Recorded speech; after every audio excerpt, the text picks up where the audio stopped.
ఫూస్ ప్రచారం అంతే. అసలు అంశం నుంచి డైవర్ట్ అయ్యి జనం తిట్టుకొని ఉండడానికి ఏదో ఒకటి చేస్తాడులే. అంటే తెలుగుదేశం వాళ్ళు ఏదో ఒకటి చెప్పుకోవాలి జనాలకి, చెప్పుకోవడానికి ఏదో ఒకటి చేస్తాడులే. ఆయన అసలు విజనరీ అండి. ఆయనంతా అసలు ఇవాళ తరం కాదు సార్. ఆయన 50 ఏళ్ల తర్వాత అలా పుట్టాల్సినోడు ఇవాళ మన అదృష్టం కొద్దీ మన కోసమే పుట్టాడు ఆయన. ఇలాంటిది కబుర్లు చెప్పేవాళ్ళు ఉంటారు, అలా ఫీల్ అయిపోయే వాళ్ళు ఉంటారు. వాళ్ళ అమ్మ బాబు సంపాదించినా కూడా వీళ్ళ వల్ల నేను ఫీల్ అయ్యేటటువంటి వాళ్ళు ఉంటారు.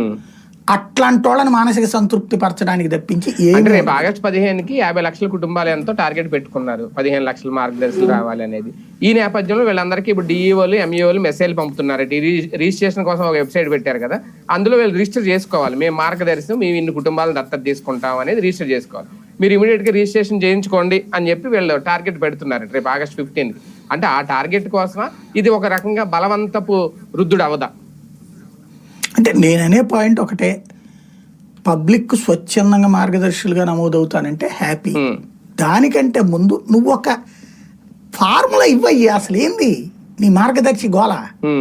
మార్గదర్శి చిట్ ఫండ్స్ కోసం ప్రచారం చేస్తున్నట్టుంది ఇది, అంత మించి ఏం లేదు.